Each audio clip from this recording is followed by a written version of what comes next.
So, I was feeling pretty bummed out lately. And, I'm just searching YouTube and I'm like, what can I watch about the game industry? Something to get my mind off of yet another failure. Good night, sweet prince.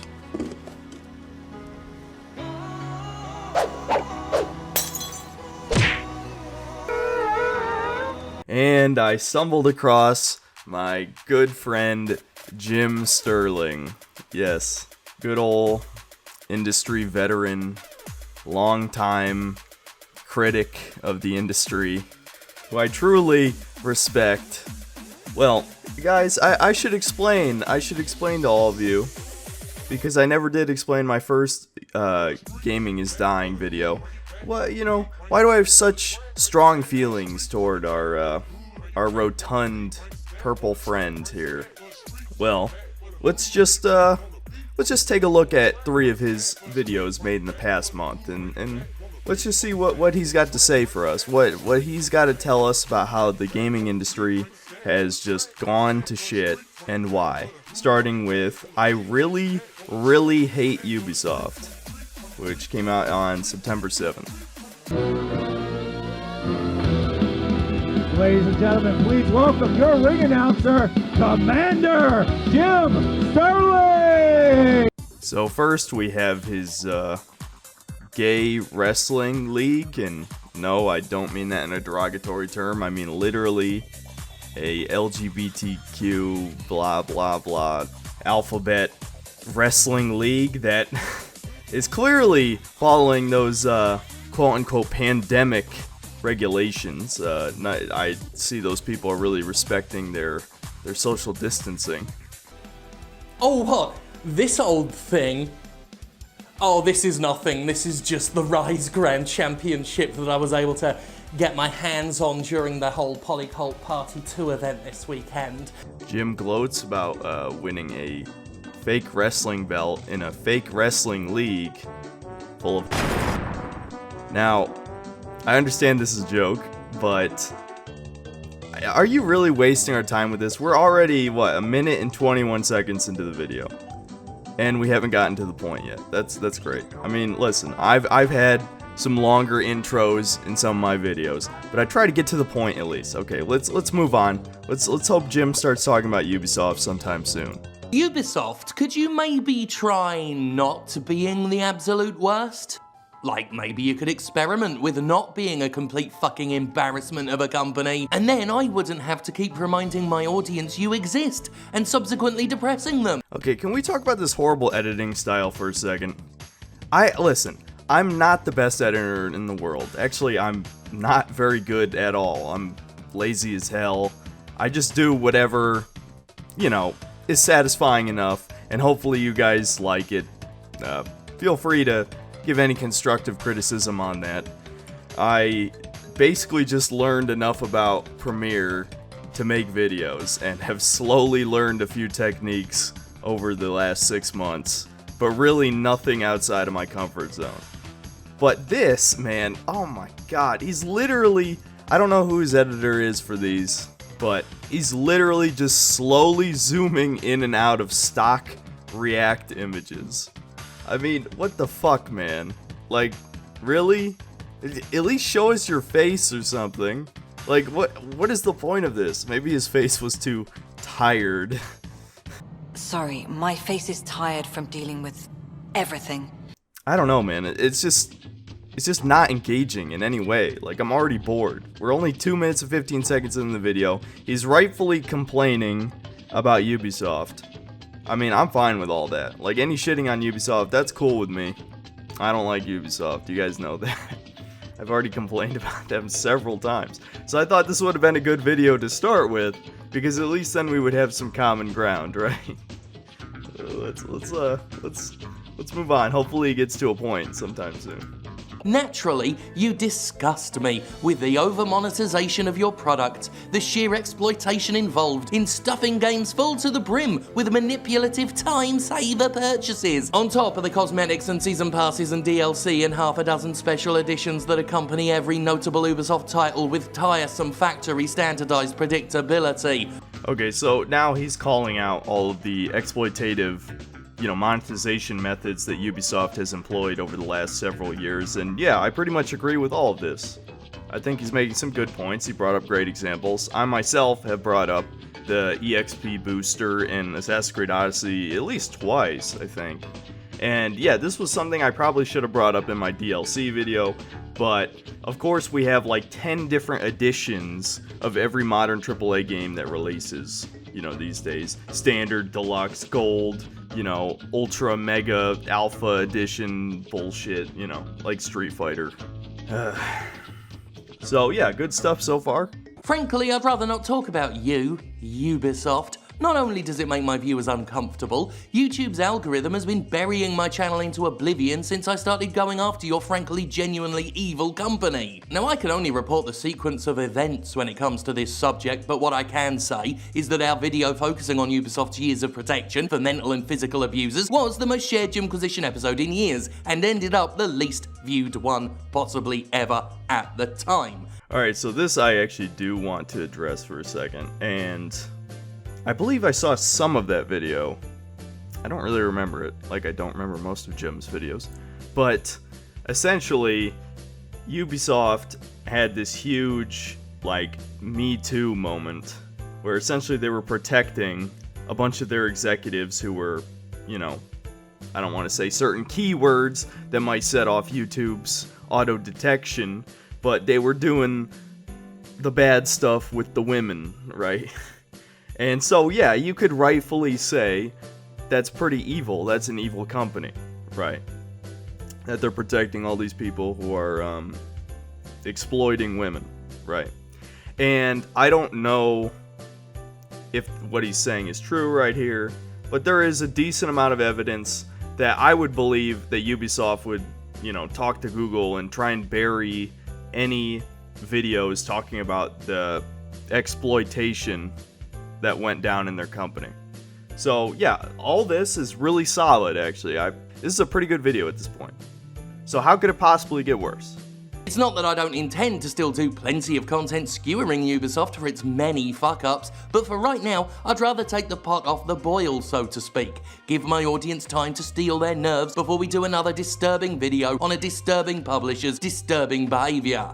God, I hate this editing.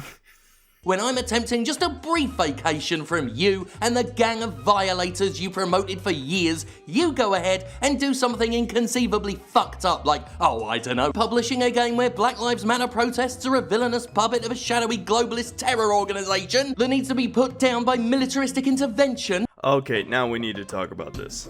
So, for those of you who don't know, Ubisoft created essentially a gacha game. It's one of these modern Western gacha games that, Disney's been putting out for a while, like Marvel Ultimate Alliance 2, or Marvel Strike Force, Marvel blah blah blah. There's like 4 or 5 of them, right?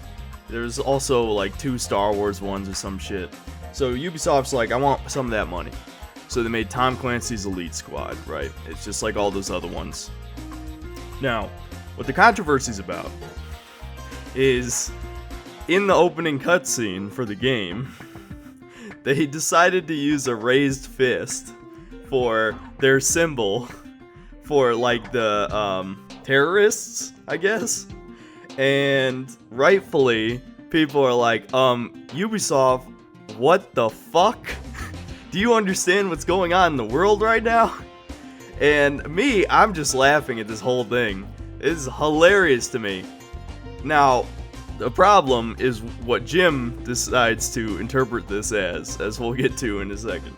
You know, the usual mistake game companies make where they publish genuine far-right conspiracy theories by accidental coincidence. What game company hasn't done that? Oh yeah, that's what Ubisoft did, by the way, with its shitty new, totally not political at all mobile game, Tom Clancy Presents Tom Clancy's The Elite Shoot Stuffle by Tom Clancy. So Jim thinks that there's secret alt-right employees at Ubisoft who decided this is where we make our stand in this mobile game, and try and, I guess, indoctrinate more people through the subliminal messaging, I guess. literally, what do they have in common with BLM? I mean, I'm not even gonna say it because, guys, if you knew that, like, that YouTube's algorithm and the word detection, you would know why I'm trying to dance around these issues. Who knows? They might even have the acronym flagged. There's nothing in common. Like, I mean, yeah, okay, I guess there's flames and rioting, but that happens a lot. I mean, despite what the far left would have you believe, they're not all peaceful protests. There's a lot of footage out there of what's really going on, you know. I mean, there's some peaceful protests and there's some rioting. The sane people, you know, acknowledge those both exist. Maniacs like Jim, probably not, I would imagine. So then we get into the argument of Ubisoft saying their games are not political. Unless, of course, you're actively trying to appeal to the racist conspiracy theorists who genuinely believe the ideas this game propagates. Because I can't emphasize this enough, folks. The idea that social justice movements like Black Lives Matter are funded by global terror money is something that very real people very really believe, and that belief has a deep and intrinsically entrenched link to anti-Semitic views. So Jim seems to think that this Umbra organization represents, again, gotta be careful with my words here, them, parentheses, parentheses, parentheses. Honestly, just looking at this with like a, I don't want to say centrist lens, but let's just say apolitical lens, the lens of someone who's just looking at a fucking mobile game, it looks like just like an Illuminati type of thing, right? So that could be literally anybody. That doesn't have to be fucking, you know, the Jews. Also, Jim doesn't seem to understand these conspiracy theories. They're not funded by terror money. People say they're funded by, again, them, right? That would be Hollywood money, or banker money, or political money, not global terror money. Not saying I believe this stuff, but at least get it right, Jim. Jesus. So, this fucking... Okay, this is what happens when you live in a far left echo chamber and have 4 years. Everything you see is propaganda. Because, no. Let's talk about this. Jim's gonna get into it for a second, but essentially the point of this video, which has taken him over 7 minutes to get to, is that Ubisoft claims their games are not political, which obviously is false. Their games are political. I don't want to get into an argument of everything is political, because that's something that commies say, for good reason, you know, if you understand anything about communism or socialism. And if you want to get into, like, bitch boy semantics, which is something I like to do a lot, yeah, everything is political, technically. But that's not what people mean. They just don't have the words to describe what they mean. And I'll get into this in a second. Let's let him talk. Ubisoft should know this, because it cares very deeply about Black Lives Matter and social justice. It said so. He rightfully calls out how companies pretend to care about BLM. Yeah, I agree with that. It was actually really cringy seeing every company pretend that they care. You know, they're corporations, people. Fucking corporations. Imagery that appeared in the opening video sequence of Tom Clancy's Elite Squad featuring a raised fist. Okay, this is really cringe, guys. I don't know what to tell you. I'll just let this speak for itself. Look at that Yves Guillemot. I can't pronounce French shit. But just look at this fucking face rigging thing. Come on, man. This is just childish. Basically, Ubisoft let its racist mask slip and pretended it didn't know what it was doing, which is hilariously exactly the route I predicted Ubisoft would go hours before it made its little apology. Look, here's where I told Justin Ubisoft would do exactly what it did. Jim jerks himself off saying he's right for calling out something obvious. No shit, Jim, this is what every corporation does. Of course they only make a statement when things blow up enough. Do you want why would they waste their time apologizing to a small minority of angry Twitter users? I mean, like, I'm surprised corporations even bother with this shit at all. You guys don't even buy their games. Did you download the game, Jim? Did any of your fans download Tom Clancy's Elite Squad? I don't think so. I think you're just bitching online. No, this isn't me flexing that I called it. I predicted this simply because it's what Ubisoft does. It takes no skill to know what Ubisoft was gonna do here. It's what Ubisoft has always done. It exploits political imagery for its own gain while constantly peddling the lie that its games aren't political. That any deeper meaning behind the imagery it's using is pure coincidence. It does it with Far Cry, it does it with Assassin's Creed, it does it with Watch Dogs. See, this is the big point I actually agree with. See, that's the problem. It's everything around his point that's stupid. But the main point is fine. Yes, Ubisoft, of course, loves to pretend that its games aren't political. Far Cry 5 was a perfect example, which is why I unironically kind of liked Far Cry 5 a little bit more, despite the fact it was just more copy-paste bullshit and not worth playing if you played 3, Blood Dragon, 4, any of the good ones, because it was just the same shit. But I remember game journalists, quote unquote, where of course they were praising the game before release because they thought, they were gonna make fun of Trump voters in the game. It's like, that's fucking suicide if Ubisoft did that. That's how fucking up their own ass these people are. A game, like literally Ubisoft exists to sell games to casuals. These idiots think that they're gonna just alienate a huge portion of their audience by calling out, anyone who votes, right wing or something. Oh man, fucking, this is what happens, dude, when you exist in an echo chamber. Fucking idiots, man. It has entire franchises, plural, based on Tom fucking Clancy books, and we're supposed to believe they're not saying anything with their appeals to armed authority. See, again, okay, so this is the classic Mott and Bailey argument. For those that don't know, let me just explain a Mott and Bailey, right? So this was essentially, in medieval times, like a little castle fort with a small village surrounding it, right? So the idea behind the metaphor is that the Mott, the little tower, is easy to defend, right? And the Bailey is not, and the Bailey is the important part, right? That's where the resources are, the farming land, the people, blah, blah, blah, right? So how this applies, and this is very popular among far leftists these days, especially the ones who control the narrative, is that you pretend that you're supporting a very easy argument. Just pick a random example. Let's say equality, right? Let's say equality, equal rights for women. Let's just say that. What they really believe is the Bailey, right? Which is some extremist position. But they don't want to reveal that, right? So in this Mott and Bailey argument, his Mott is that games are always political, everything's political, and Ubisoft has these obvious political themes, and they're trying to deceive everybody by saying their games are not political. But his Bailey is that the games should be propaganda for his politics. That's what he's really saying. Because here's the thing. I don't know if you've seen any Jim Sterling videos. If this is your first exposure to him, he's a far leftist lunatic who lives in a bubble. I mean, that's how you can sum it up. You've seen it all before. If you've spent 5 minutes on Twitter, you've seen 1,000 Jim Sterlings. He's another one of them.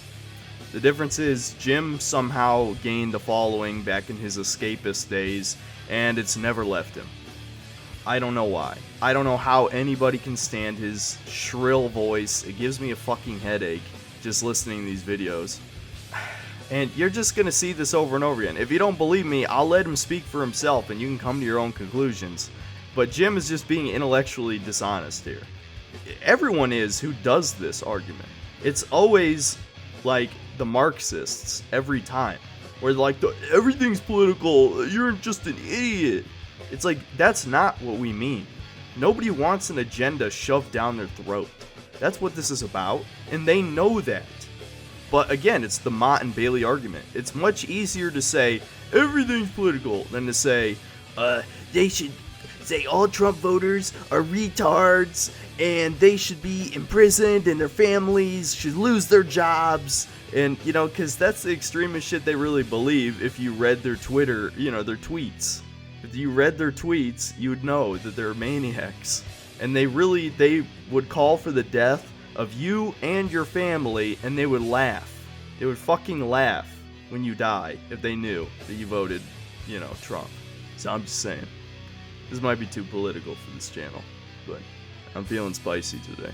We made an entire video about this last year. A video about how Ubisoft and other companies love engaging with politics as far as manipulating them for marketing purposes, but are too cowardly, pathetic, and useless to actually stand by the things they're cynically mining for content. Okay, let's talk about this. This will probably be the last point I address this video because he pretty much drones on for 7 more minutes about the same bullshit that he's already made his point about, because, I don't know, that's one way me and Jim are the same, is that we don't know when to shut the fuck up. But, let's play that quote one more time. But are too cowardly, pathetic, and useless to actually stand by the things they're cynically mining for content. Too cowardly, pathetic, and useless to stand by their beliefs, essentially.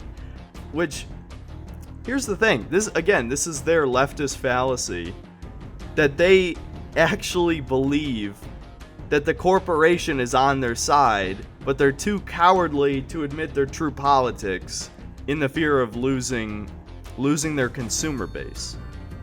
And maybe they're right.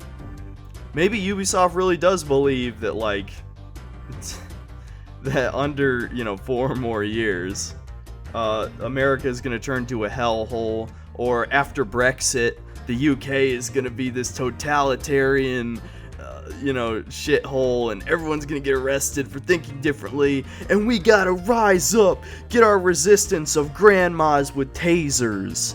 Like, oh my god, it's so fucking cringe, dude. But Jim, like, again, I think it's just intellectual dishonesty. Either that or he's an idiot. What reason does Ubisoft have to stand with the things that they're cynically mining for content? What do they have to gain from making a real political statement? They have only to lose. Because maybe Jim, once again, is like under this leftist delusion that the people he like rants with on Twitter actually play video games, because most of them don't. They're like NeoGAF users. I mean, they're pretty much NeoGAF users now, reset era. If you didn't know, that's a different story. But they're essentially just people who bitch and complain about anything that isn't leftist propaganda all day, and that's their entire life. They don't consume product because they're all fucking broke. They live with their parents, they're unemployed, and all they do is surround themselves with people who think exactly like them all day. That's all they do. This is so stupid. I mean, you can insult Ubisoft all you want. I mean, it's easy. You're punching up, right? I guess. They're a corporation. You're just one single obese man. And yeah, I don't know. I mean, what else is there really to say about this one? Oh boy, another Ubisoft one. A video about playing video games from terrible companies. I wonder what this one's about. I am truly sorry to everyone who was hurt. We have taken significant steps to remove or sanction those who violated our values and code of conduct, and we are working hard to improve our systems and processes. Nah, not good enough.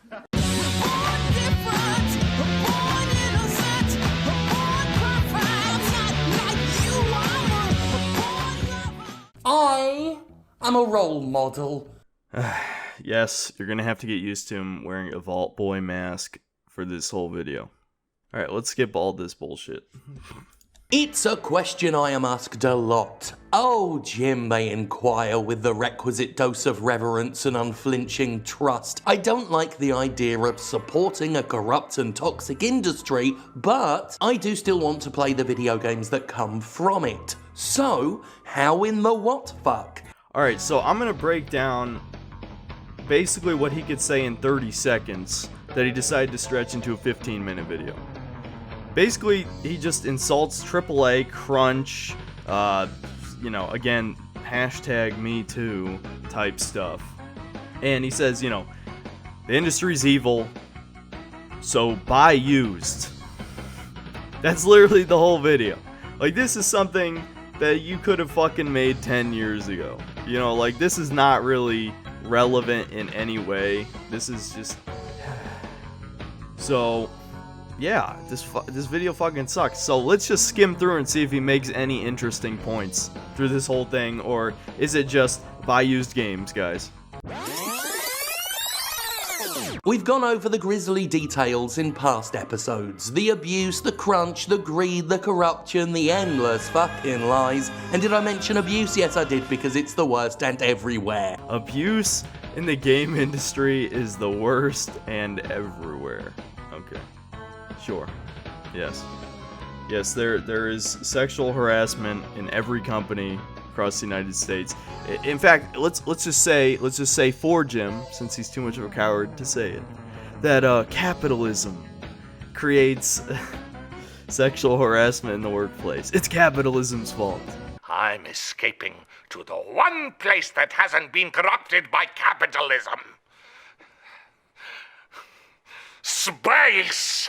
People are both sensitive to the increasingly exposed underbelly of the so-called AAA video game industry. Does he really have to show a fat gut and zoom on it? I don't begrudge anybody who's spent a year looking forward to Watch Dogs 3 suddenly finding themselves in a dilemma. Provided, of course, they're not the kind of fuckface who processes that dilemma by plugging their fingers in their ears, lashing out at anybody bringing it up, and minimizing the harm done to the victims of the industry's abuses. Wasn't the left the people who came up with the idea of sea lioning?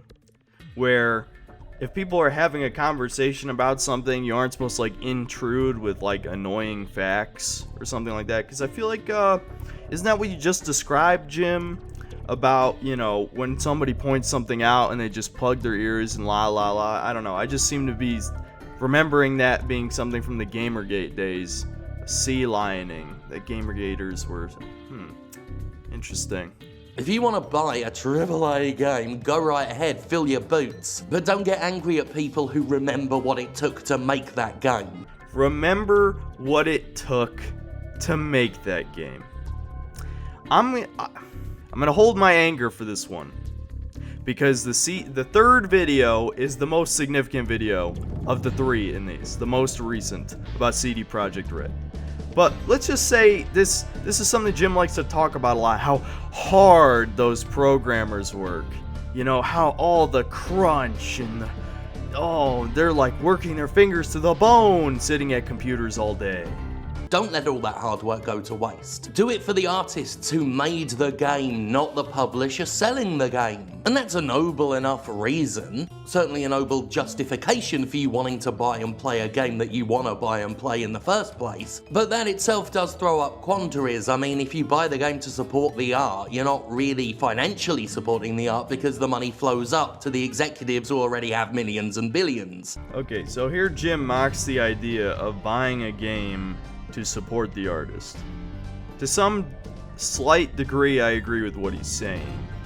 I mean, obviously with an indie game, if you purchase it, you are directly supporting the artist, right? Because they don't have to answer to billionaire executives. But here's the thing, and some idiots in his comment section mock the idea of this, I guess. If nobody buys the game, all those people will lose their jobs. It's that simple. Now, some people have pointed out, and this does happen a lot in various tech industries, is that people will be hired for one specific job and then fired afterward, right? So that was going to happen regardless, right? They're commissioned, essentially. What about everybody else? Do you think every single member of that 1,000-man team doesn't work for the company? You don't think they're going to be laid off? This whole thing is just so infuriating, because on one hand you claim to care about the people who are working their fingers to the bone, but you're not going to support the product that they had to work thousands of hours to create because, yes, some billionaire will profit from it. listen, you fucking idiots. The billionaires are gonna profit regardless from all the fucking casual masses who are gonna buy the thing. So your little bitch boy, like, oh, I'm gonna boycott this, is not gonna make a goddamn difference. So don't mock the idea of some people actually, like, supporting the people who helped create whatever great game it is. Because at the end of the fucking day, even if they are being paid for their time, regardless, nobody wants to see their fucking game fail. Like, if you actually cared about the thing you were working on, which I'm sure, you know, a lot of the people who work on Assassin's Creed or Call of Duty don't really care about what they're working on. How could you after, 20 entries? But if you really were working on something, don't you want to see it succeed? Like, if you're personally invested in that thing, do you think every programmer hates their fucking job? They hate the art that they're helping create? Do you think none of them play video games? I mean, Jesus, man, this is just such a closed-minded perspective, that is like, it's just virtue signaling to the core, pretending that you care about the plight of these, developers, but you don't care about what they actually think as a person. They're like animals to you. You care about the animal suffering, but the animal can't think for itself, but these are fucking humans, they're complex. In any case, like it or not, and you know I'm in the not category, we're all ground under the same boot heel of triple capitalism and almost any media we purchase. Triple capitalism. That's a new one. Jim, I just want to ask you, what's your solution? Do you have a solution, or are you just bitch and complain all day? Oh, wait, you know what? Don't answer that. I really, really hope that Jim's solution isn't socialism. He does realize he wouldn't have a job under socialism, right? That nobody would be able to pay that fat Patreon of his, because nobody would have any free spending money to spend in the first place, and if it was true socialism or communism, he would have to be directly paid by the government. Patreon wouldn't exist.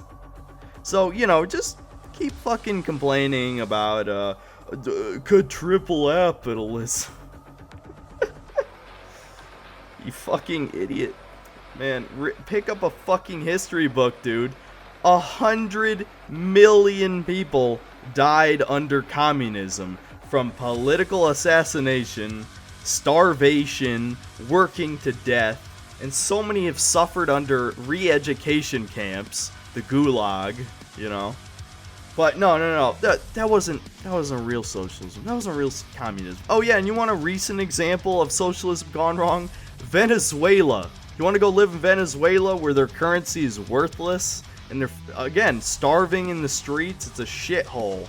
Like, even like woke programs like the Netflix Jack Ryan show, which kind of sucks, right? Season 2, they go to Venezuela, and even they at least are somewhat honest about the fact that it's a shithole. It's like, go live in Venezuela, Jim, if you think socialism works so well. Please, I fucking dare you, dude. Come on. But you won't. You'll bitch and complain about capitalism all day. And yes, you can defend, like, you make fun of the system, but you live in it. Yeah, I get it. Obviously, that's not the best argument in the world, but if all you do is complain and never offer solutions, who gives a fuck what you say? It's easy to criticize a system. It's much harder to provide a solution. But he knows his solution. So it's the Mott and Bailey argument again. And he fucking knows, deep down in his primate brain, part of that fucking, the lizard brain part, knows that if he gave his real opinions to his audience in a video, some people might start waking up about how much of a moron this guy really is. I'm not even going to bother with the rest of this. Basically, yeah, the rest of the video, he just says, buy used, companies suck, blah, blah, blah. Same shit you probably heard from Jim 1,000 times if you're one of his, subscribers. But that's all that leftists want to hear is the same circle jerk over and over and over again. Orange man bad, capitalism bad, woe is me, America's the worst country in the world. Fucking leave. Now for the final video. This is an issue that has just pissed me off ever since hearing about it. Like, it is such a fucking joke. I swear to God, everyone who's complained about this has not worked a real workday in their fucking life. It is so insane, man. It is so insane. But basically, CD Projekt Red announced that they would have to do crunch time, right? Like, they've exhausted all other possible options. The only way that they can release the game on time is to add 6 extra work days over 6 weeks. Yeah, that's it. Paid overtime under Polish work laws, which are much better than the United States. Sitting at a fucking computer all day, typing, coding, creating assets, whatever the hell they're doing, fine-tuning things, getting rid of bugs. Just 1 extra day a week for the next 6 weeks. That's it. Does that sound hard? Does that sound hard to any person who works a real job? You already know the answer. So let's see what Jim's woke take is on this.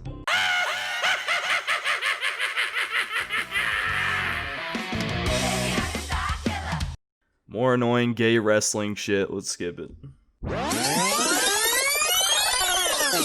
Jesus Christ, this goes on for 2.5 minutes. My dear friends, today I come to you with a dilemma, a real ethical quandary. I realise that usually you were the ones who come to me for unflinching wisdom and guidance. I know he's joking here, but once again, Jim does the whole, oh, you guys would be lost without me. You guys are useless without me. I'm the smartest guy ever. I know it's supposed to be a joke, but if you say it 1,000 times, is it really a joke? Crunch is bad, and that's terrible. Crunch, if you didn't know, is the all too common practice of coercing game developers into working stressful schedules punctuated by dangerously long hours and tight deadlines. This has led to genuine mental and physical health problems at studios like BioWare. It's burnt out the creativity of developers at Naughty Dog, NetherRealm, and Epic Games. It led to hundreds of Telltale Games employees being screwed out of money owed for 2 AM work shifts. It's created high-pressure environments where anger and beration is used to bully employees at studios like Rockstar Games. Now, he does provide a lot of examples here of really bad crunch, which, yeah, I mean, in those examples, it does seem pretty bad, because they work for shit companies. Now, let's see how he contextualizes this with 6 extra days of work paid overtime. One might gather from the frequency with which we touch upon it, crunch culture is one of the game industry's biggest problems, and it's about far more than simply hours worked. The tight deadlines and endless pressure from executives have created environments of terror and intimidation. Created environments of terror and intimidation. Jesus, man. I really... Has Jim ever worked a day in his life? I'm really curious. Has he been like a journalist his entire career? Like, what did he do before this? I mean, it surely wasn't working at like a retail store or McDonald's, I wouldn't think. Or maybe it is, and he thought that was cruel and unusual punishment whenever he's asked to work an extra day or something. Oh my god. People who speak out in this industry soon find their career prospects burned to a crisp, so only those completely done with the business are liable to speak out on the record. See, this is a legitimate problem with corporate culture, yes. If you call it out, you're gonna be blacklisted from the industry and never get a job again. Gee, I wonder, what other group of people does that happen to? Could it possibly be Republicans in Silicon Valley? If you say who you vote for, you might get blacklisted from the industry and you can't get hired by anyone again just because you have a different political opinion than everyone else? Gee, I bet Jim's never complained about that one. There are too many creative directors in the so-called AAA industry who think their shit doesn't stink and that because they're self-styled geniuses they can insult and degrade and bully anyone on their team. The nepotism and lack of safe places for employees to speak up craft a particularly fertile atmosphere for further abuses. I find it highly ironic hearing an SJW talk about nepotism in the workplace. Every developer that's been filled with these anti-white, racist, sexist people, like in Blizzard that's been popping up recently, is exactly because of nepotism through HR departments. But, you know, Jim would never talk about that, because that's a good thing. Gotta get those straight white males. Because, you know, I wonder if Jim coming out as bisexual was just a plot so that he couldn't be called out as a straight white male himself. But hang on, I mentioned a dilemma, didn't I? I said I had a quandary, and then went on to describe in no uncertain terms why we should remember that crunch is a fucking blight on the video game industry. So after talking about crunch and Ubisoft for like the millionth fucking time for 5 minutes and 40 seconds, he finally gets to the point of the video. While I think crunch and those who defend it are simply bad for the game industry, CD Projekt Red does it. And they are good. At least I think they're good because they made a game I like. The Witcher 3 was a really good game, wasn't it? And big, and it didn't have loot boxes in it, which I'm informed is the only bar you have to clear these days. And it's so fucking good, isn't it? God, CDPR is always so good to the gamers. Remember when they came out against DRM? Fucking pro gamer move right there. And I love how against microtransactions they've always been. Like when they said they wouldn't be in the Witcher 3. We've talked about. Let me speak! How does that feel? How does that feel? Okay, so here we go with Jim being a fucking idiot. Step 1. So he compares Witcher 3 not having microtransactions, and CD Projekt Red, you know, saying how great of a developer they are, I guess, and how pro gamer they are, you know, get what you play for, blah blah blah, right? To Cyberpunk 2077 multiplayer, which not only is a standalone, separate game that's not going to come out till 2022, and by the fact that it has microtransactions, I think it's pretty safe to assume it's going to be a free-to-play game. So not only do we not know anything about the nature of those microtransactions, but also, again, given CD Projekt Red's track record, I think it's safe to assume they're not going to be the same nickel and dime bullshit that we've experienced, you know, for the past several years. I mean, who knows? Maybe the success of Cyberpunk will turn them into a corrupt company over the next couple of years, but that's pure speculation. We don't know anything about it. He's literally just being like, CD Projekt Red, they're such big hypocrites. So, dude, really? I mean, like, God, I just hate his utter smugness. Like, it's like, what I get though, like, all he's doing is essentially jerking off the whole like gaming circle jerk Redditors who are like, oh, I'm proud to be a casual gamer and like shitty games. Fuck Witcher 3, guys. Fuck Fallout New Vegas, guys. People always talk about how great they are, and I don't know why. I just play Assassin's Creed and Call of Duty every year, and there's nothing wrong with that. And really, it's more like, you know, they buy a Switch and they play Mario and Zelda every year. It's more accurate to your average Redditor. And so Jim's just catering to that crowd, when there's absolutely no reason to assume that CD Projekt Red is just like every other evil AAA company. Ooh, capitalism. When CDPR does something shitty, it's not my job to call it out, but to make excuses for it. It's like that time I called Devil May Cry 5 out for arbitrarily shoveling microtransactions in, and even though I was saying nothing I hadn't said about other games for pulling the same shit, suddenly I was being a big meanie head and picking on poor Capcom. Okay, see, he doesn't even show any examples of criticism against him from calling out DMC5's microtransactions, and I'm sure there were a few fanboys who were like, oh, you can't criticize the game I like. But what? How many people? Like 5 out of your, you know, at least a couple 100,000 views you get on average? That's worth bitching about in a video, you big fucking baby? Really? Try living my YouTube life, where every time I criticize something that people like, I get like 60% or more dislikes on the video. I mean, that's actual, you know, negative feedback. No, you're fucking circled by this legion of fanboys. So the most you can get is, you know, maybe like 10% dislikes, like on this video.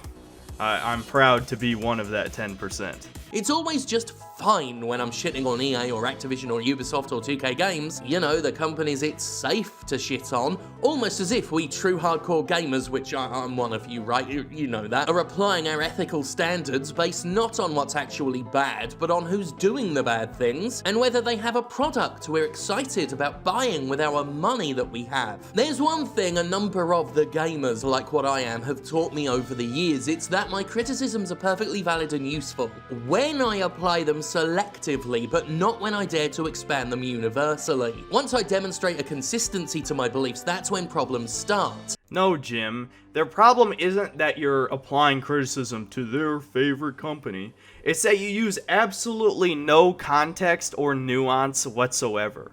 You're gonna pretend that 6 extra work days over 6 weeks is like torturing and working people to the bone because you're a fucking fat idiot who doesn't know the meaning of work. Like, I mean, this is such a joke, man. Like, okay, I'm gonna tell you a little story, guys. It's not really a story because it's still going on. But my dad has been forced to work 2 hours overtime all 5 days of the week for the past, like, 6 or 7 weeks. And it is brutal. I've seen it destroy him. Like, it's actually really sad. I really feel bad about it. And the worst part is, 3 of those weeks, he chose to work a 6th day for double pay on overtime. And actually one of them was triple pay because it was on Memorial Day. And it's like, my dad, you know, is one of the strongest willed people I've ever met in my life. And it sickens me to see these fucking weak parasites like Jim, like, pretending to care about the working man. Like, especially since they're fucking gonna be almost, like, I guarantee you CD Projekt Red's development team is over 95% white male. You wanna know why? A couple of reasons. One, look at Poland's racial demographics. Poland is over 96% ethnically Polish. So that's not even counting other European countries living there. 96% of the people who live in Poland are Polish. So white, right? And we already have statistics from several countries, including Poland, on STEM fields. And as far as I'm aware, technology is the least female-dominated field of STEM.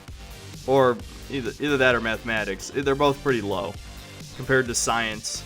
Science is the only field in STEM that really has an okay amount of women in it. Technology, engineering, and mathematics have basically no women, right?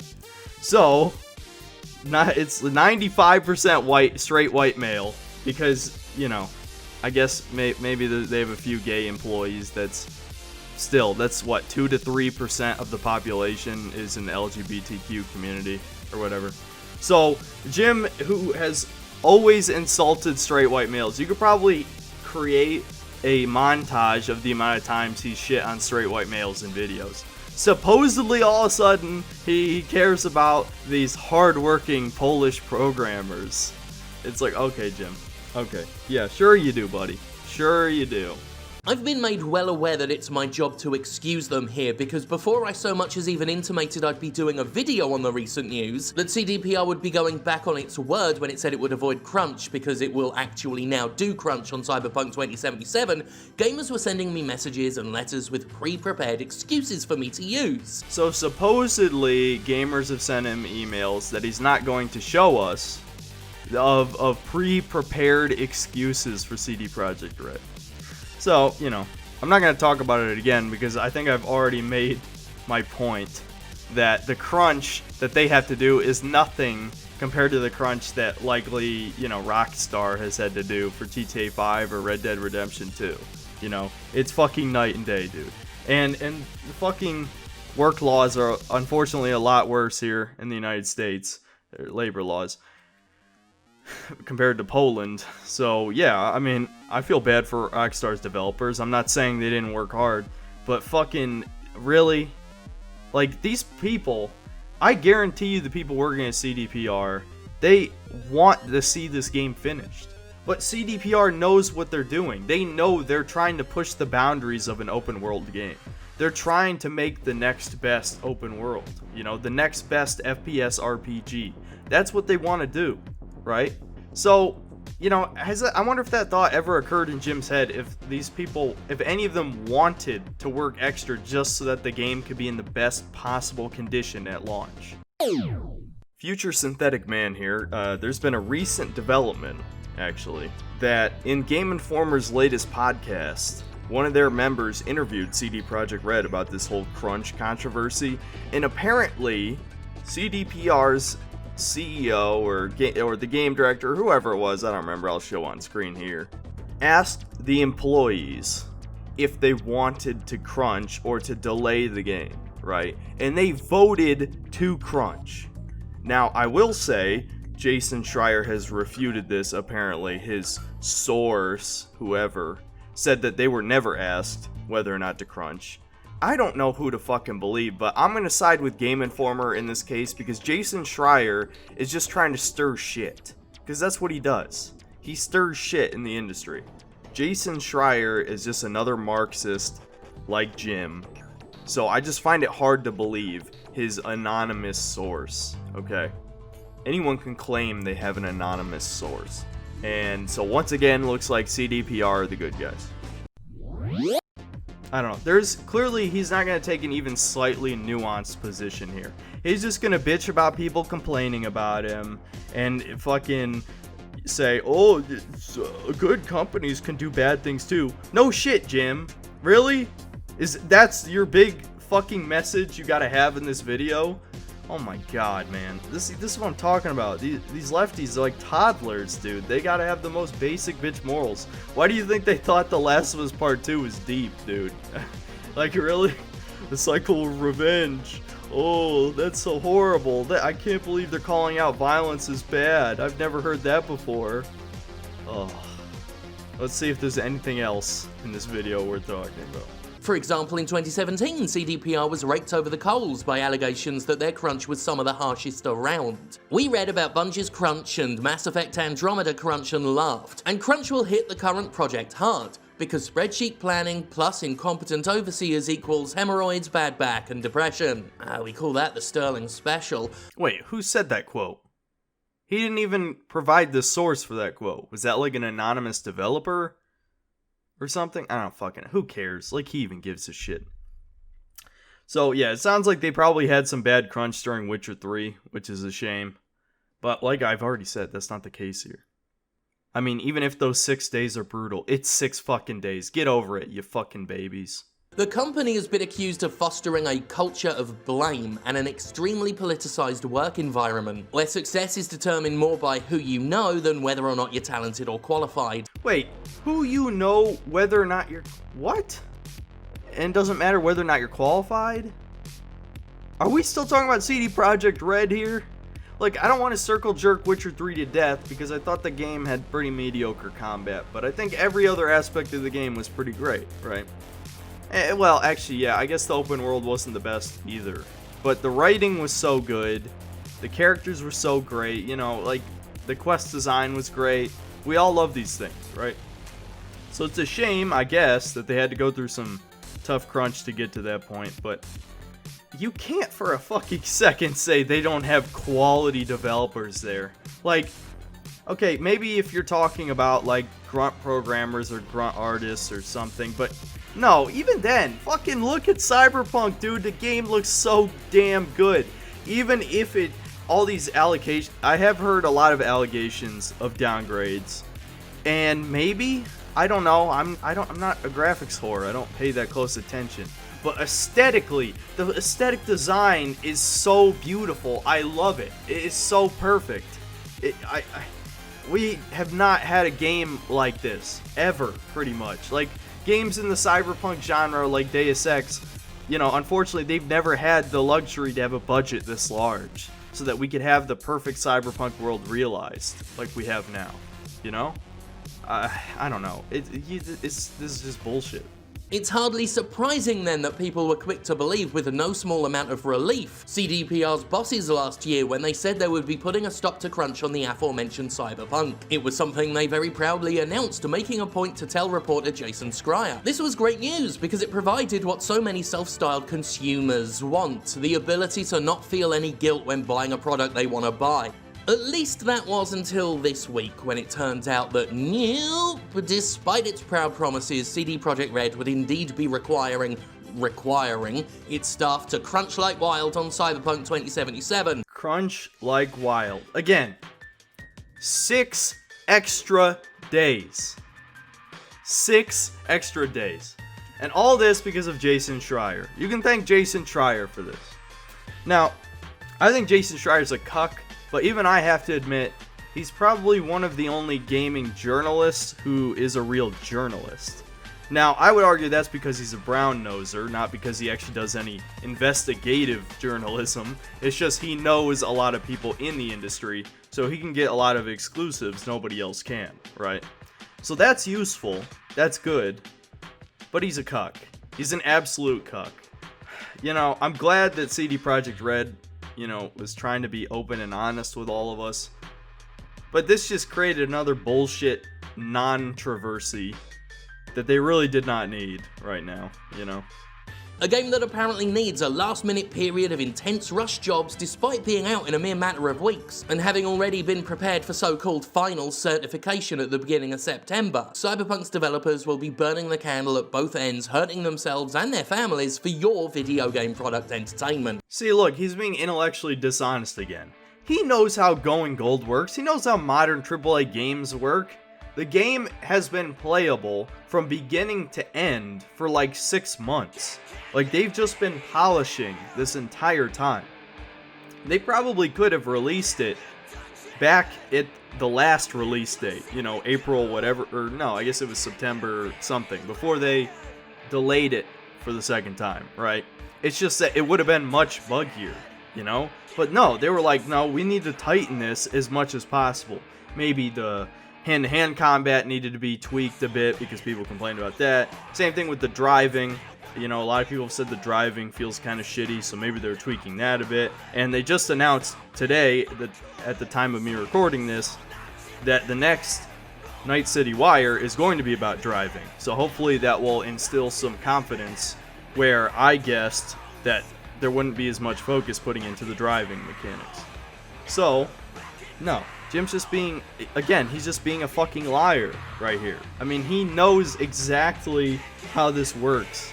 He's pretending that the game wasn't actually close to finish, and they're misleading us, and they need to work their employees to the bone. Oh, and gee, I wonder why he chose a woman working at a laptop here. That's an interesting choice. I wonder if that's intentional.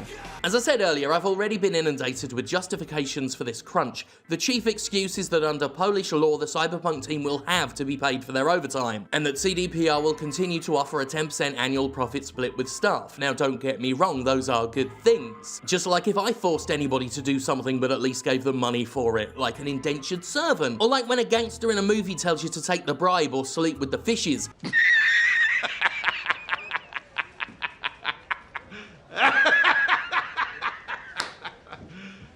You serious? See, this is how you know he's a communist. Is that he is comparing a job that people can quit. By the way, you're free to leave your job. Maybe they signed a contract willingly that they can't leave until the game's done. But again, people are allowed to make choices. Now, how is that indentured servitude exactly? Please, enlighten me. Enlighten me how that's the same thing, Jim. But yes, no, they are being paid for forced work, right?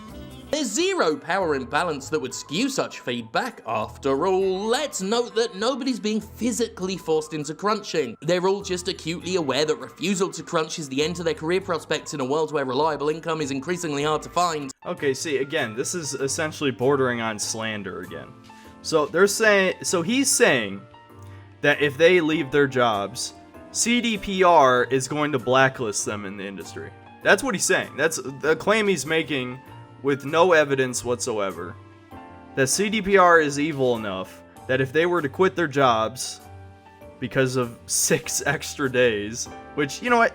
If you quit your job over 6 extra fucking days of work to finish what could be one of the greatest games ever made, you know, fuck you. You get blacklisted, bitch. And CDPR head Adam Badowski has already told us that the employees are happy with this. He's been very quick to tell us that his workers are happy. Okay, first of fucking all, he never said his workers were happy.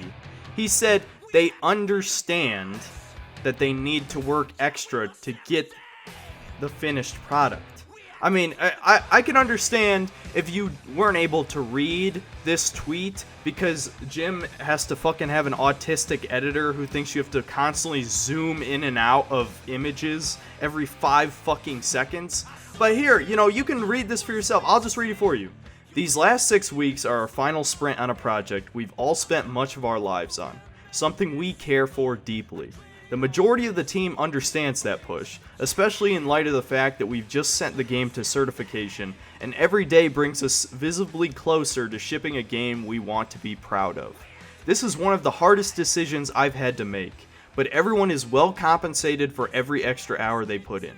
And like in recent years, 10% of the annual profit our company generates in 2020 will be split directly among the team. So please, tell me how that says the employees are happy with it.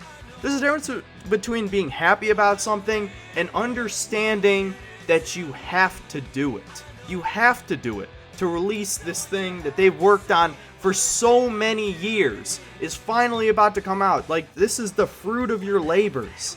This is what hard work means. To make something that you're proud of. To try and make the gaming industry a little better. You know? And I'm not saying that they haven't pushed their workers too hard in the past. Who knows, maybe even these 6 extra days will be hell. But at the end of the fucking day, it's 6 days, dude. It's 6 days. And to skip a little ahead here, he shows... Okay, so he talks about, when asked anonymously, CD Projekt Red developers talk about how horrible the crunch is. The problem I have with this is, other than what he showed earlier, that what he has on screen here does not fucking sound like, this is a sweatshop. It's a Chinese sweatshop here. All this says is CD Projekt Red lose staff because they reinvent the wheel every friggin' time, right?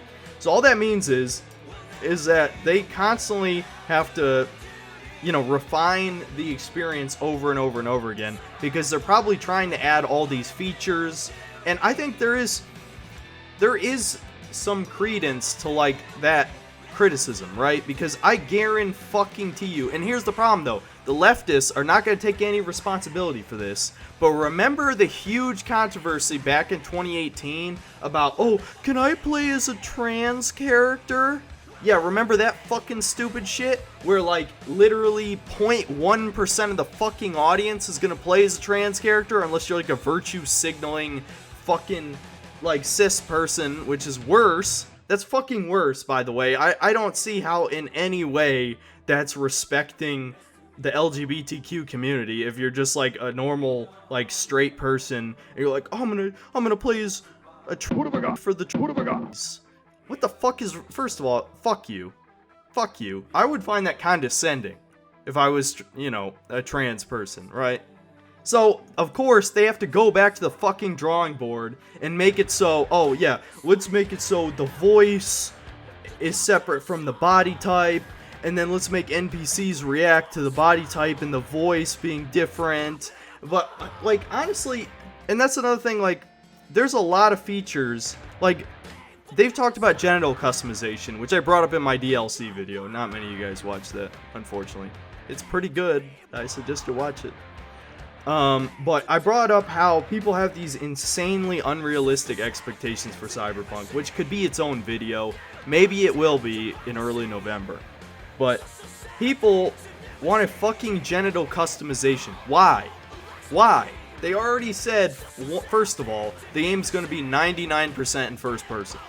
Like, they even sort of confirmed, but also deconfirmed. I don't know if it was related to spoilers, but supposedly there are a few third-person cutscenes in the game, even though earlier they said that they took them all out. I don't know who to believe. Doesn't really matter to me. The point is the game is 99% in first person, right? Why the fuck does it matter if you can change your dick size, right?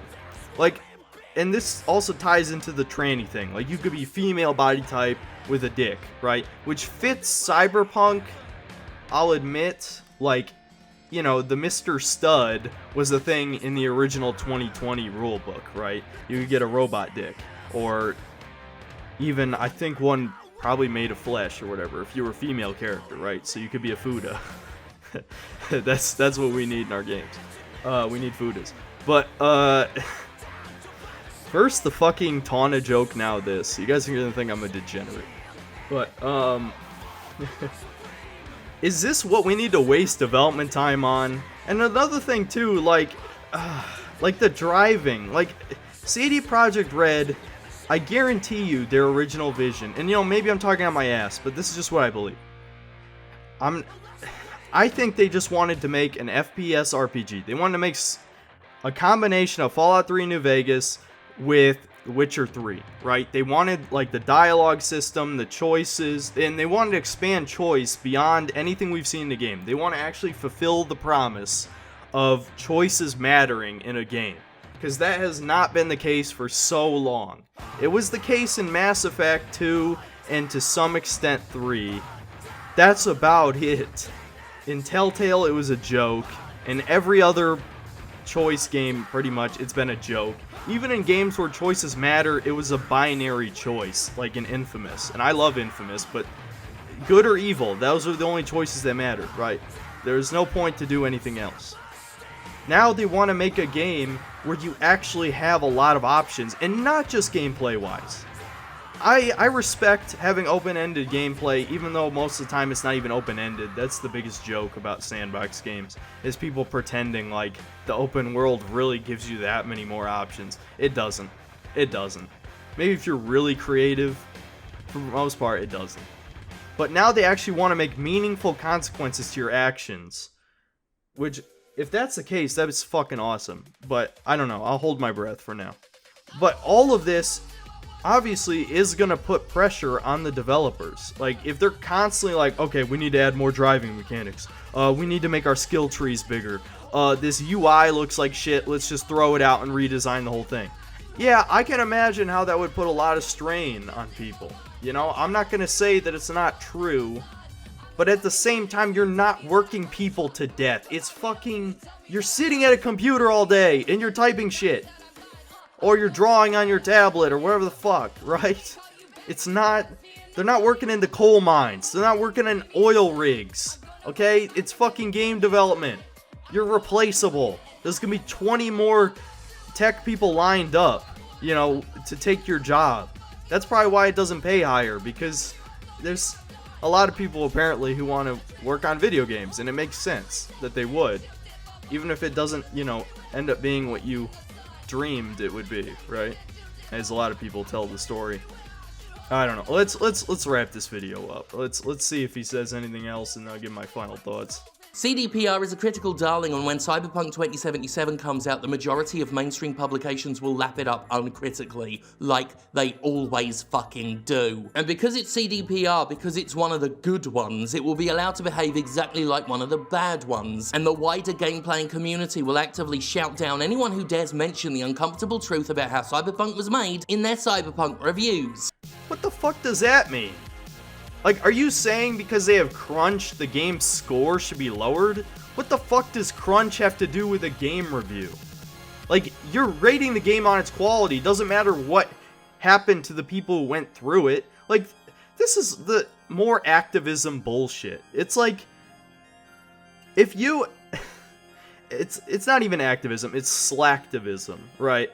You can't do anything because you're a fat fuck who doesn't matter and nobody cares about your existence. So the only thing you can do is take your sizable fan base and boycott a game, right? Even though I guarantee most of the people who are watching your videos were never going to buy the game in the first place because they don't even like video games. They just want to hate on gamers all day because they have no lives. They want to be told how they're these horrible people, which is just so fucking pathetic, by the way.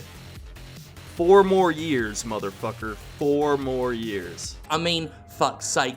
Even Ubisoft still has simps who are defending it and excusing it and apologising for its quite literal culture because they want to play the 10th fucking Assassin's Creed game. So I'm going to explain something to Jim. You know what?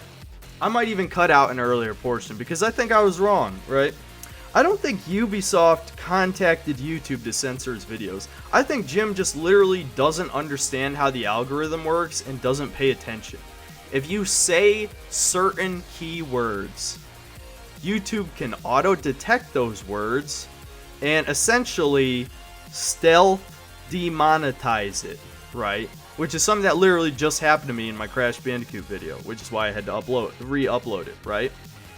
If you say curse words, the F word, the S word, in like the first minute or the last minute, they will auto essentially censor your video in the sense that they won't show it in people's recommendeds feeds. So they have to actually look in their subscription box, which sadly people don't do that as much anymore. YouTube culture has really changed. People mostly use the recommended tab to watch videos, even including myself.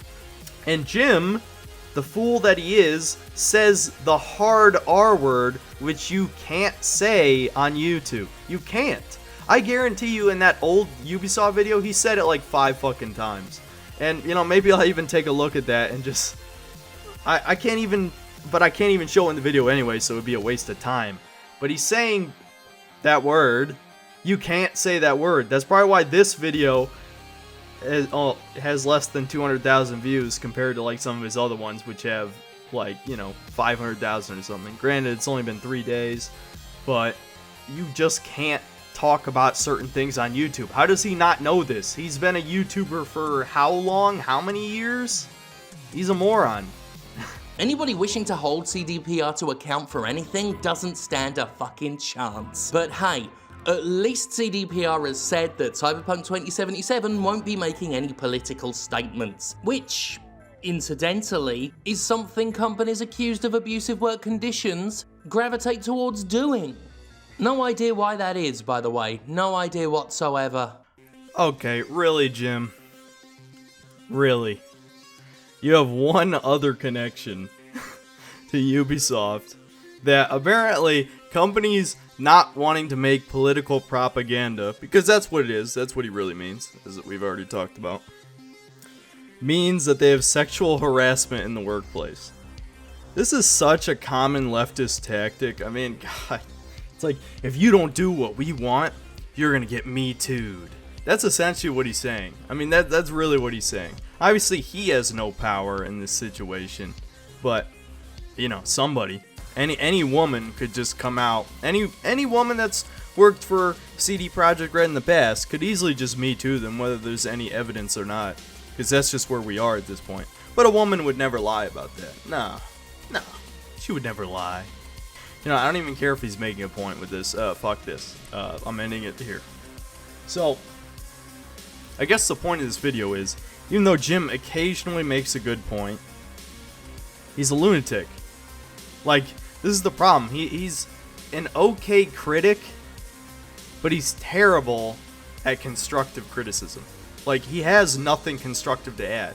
He'll just constantly berate everyone for not doing exactly what he wants, and everyone else is evil, and they do all these horrible things, blah, blah, blah, He just...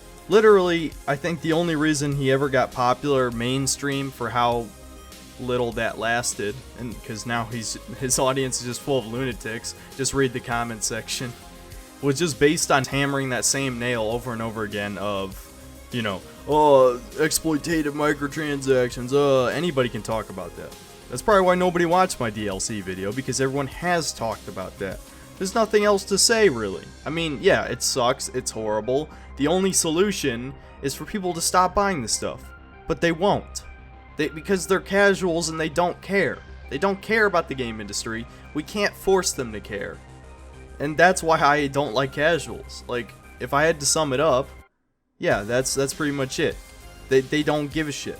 They're apathetic toward the industry as a whole. It's just a meaningless, like, you know, fun pastime to them that they have no personal investment in whatsoever.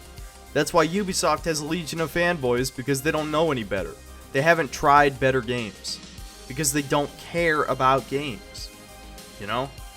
They have about as much investment in the game industry as, you know, just scrolling through Netflix and binge watching a mediocre show because you've got nothing better to do with your time. So, yeah, I mean, I agree with him on all the monetization stuff, but anytime anything gets remotely political, you can see just how far gone he is. There's really no hope for him. Other than that, I mean, originally I was going to tackle, you know, the hype train in this video, but clearly it's gone on way too long, so I'm just gonna end this here.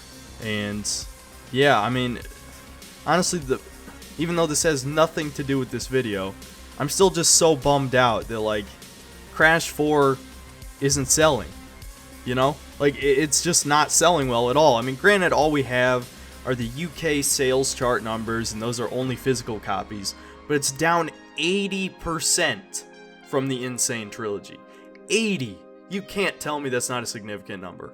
And I know there's a lot of factors. The increased price is a big one, and the fact that it's not a remake means it can't really bank on, like, nostalgia purchases. I don't know, part of it was bad marketing too. But I guess to tie this into this video, do you think Jim's done a Jimpressions on Crash 4? No, of course he hasn't. Because, you know, that would be talking about a good game, and his channel is only about talking about shit games. Because, you know, being negative gets clicks, right? So you can't make, you know, a positive review on something. Nobody's going to care about that. It's just, I don't know, gaming is dying. Jim is helping kill it, despite what you might believe. Next time I jump into this rant series, I'll talk about the hype train and how it gives people extremely unrealistic expectations for games that will likely be mediocre, like Watch Dogs Legion. That might even be worth making a video on. We'll see. See you next time, guys.